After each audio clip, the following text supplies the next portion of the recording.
video friends and viewers. Please first of all subscribe to my channel, let you know my new videos.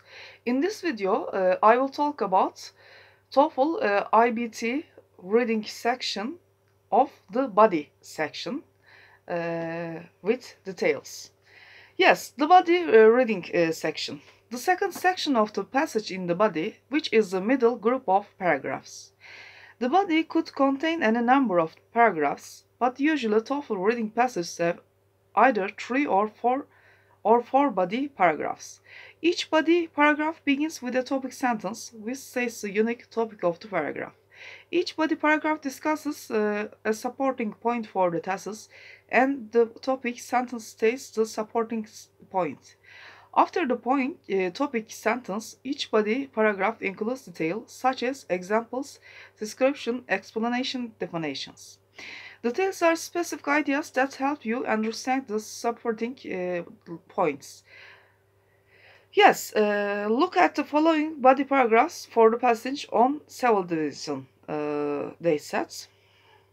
In the first stage, a cell receives a signal to divide when a molecule, such as insulin, connects to outside of the cell wall. The connection of particular molecular activity is the nucleus, which is self-contained within its own wall inside the cell. The nucleus is the engine and the control center of the cell. For example, when a person is cut, the blood cells produce specific molecules that attach to skin cells. These molecules activate the nucleus inside each skin cell, and the skin cells around the injury begin to multiply until the cut is covered by new skin. During the first passage stage of this multiplication, the cell must multiply its number of molecules and organelles. All human cells contain molecules and organelles that are necessary for the cells to function. Molecules include carbohydrates, protein, lipids, and nucleic acids, among others. Some molecules combine to form organelles, which are groups of molecules that perform specific functions in the cell. For example, the nucleus is one large organelle that contains genetic information in DNA to regulate all activity in the cell. Other organelles help extract energy from food. A cell must double the number of molecules and organelles before it divides. Second, the cell undergoes synthesis, which is the copying of the DNA. Deoxyribonucleic acid or DNA contains the instruction for producing everything that a cell needs, including the instruction for all stages of cell division. DNA is made of two sequences of genes like two chains hanging side by side. Organelles follow the instruction in the specific genetic sequence or order. For example, when a person eats food, the cells in the stomach produce enzymes which break the food down. Organelles manufacture the enzyme using instruction in one sequence of genes in DNA. In the third stage of cell division, the wall of the original nucleus disappears and the cell begins to divide equally all the contents of the cell. At the end of the stage, there are two sets of DNA on each side of the cell, and cell contains enough organelles or two complete cells. Finally, in the middle stage, a new nucleus forms around each set of DNA. Then the cell creates a new wall between the two nuclei. At the end of the stage, the cell splits into and eventually two cells exist instead of just one. A healthy cell will continue multiplying until it receives a molecular signal to stop.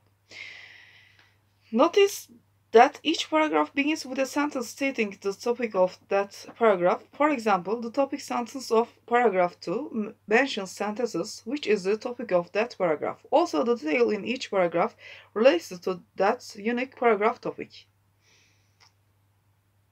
For instance, the detail in paragraph 2 defines DNA and explains its importance to cell. Each body paragraph is a part of the writer's main idea, and together all the body paragraphs equal the main idea, which is an explanation of cell division. The conclusion. The final paragraph is the conclusion, which may or may not summarize the key supporting points from the body of the passage. A summary is necessary when the passage is extremely long, But the TOEFL reading passages are not very long. A summary isn't required. However, a writer must definitely restate the main idea of the passage. Finally, the conclusion could include some comment or opinion, support, projection, concern, optimism about the topic of the passage, and perhaps a recommendation, solution, prediction, or warning related to it. Look at the following conclusion for the passage about cell division. To summarize, a cell undergoes four steps to deplete its contents and then split into. One major focus for first researchers now is the cessation or stopping of cell division. Cancer is a disease that involves uncontrolled mitosis. Hopefully, researchers will eventually learn how to turn mitosis off and halt the spread of cancer. Strategy to read actively. Reading actively means reading critically or analytically. In other words, you must think while you read to the level of description and explanation. The reading passages on the TOEFL are dense, which means that they involve complex ideas. These contests involve many aspects such as multiplied people, actions, states, places, and they have specific relationships with each other. For example, the passage above defines many terms, and these terms are used throughout the passage. In order to lay all the ideas in the reading passage, you will need to think about them, not just read them. Active reading is not skimming. Many students skim the passage right away before they read the first question, but your first reading should be more thorough. Skimming is when you pass your eyes quickly over the words and you get a basic understanding of the topic but little understanding of the specifics of the passage.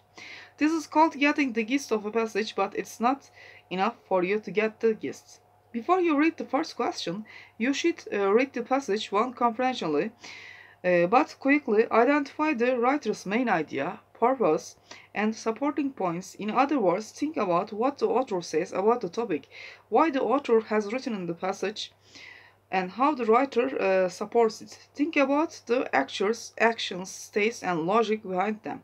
As you will learn when you study the strategies for each question type, you must use the context to guess the meaning of unfamiliar vocabulary, make inferences based on certain details, and follow the cohesive devices to relate the details actually.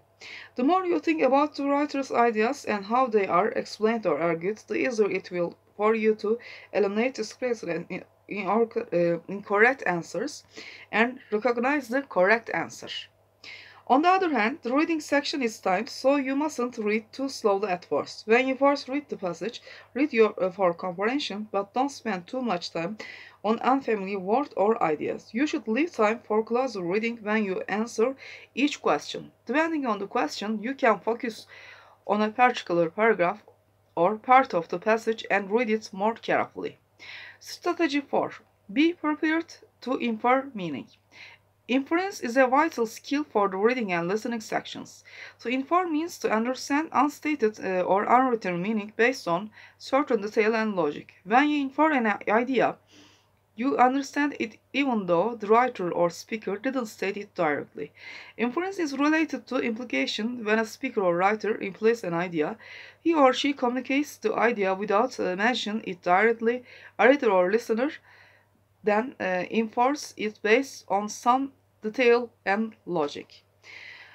The clue to an inference is the detail that allows you to connect it logically to something unmentioned. One can make an inference based on identify cost, a location, a time, a direction, a quantity, or amount among many other details. Imagine that a man wakes up in the middle of the night and gets out of bed, but he can't find the light switch. Why does he have trouble finding the light switch?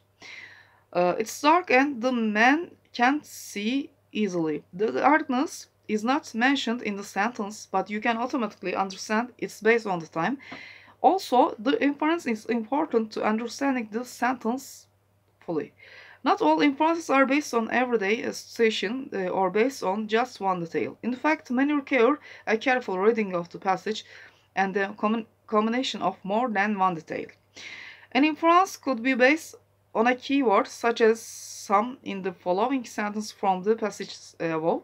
Some molecules combine to form organelles, which are groups of molecules that perform specific functions in the cell.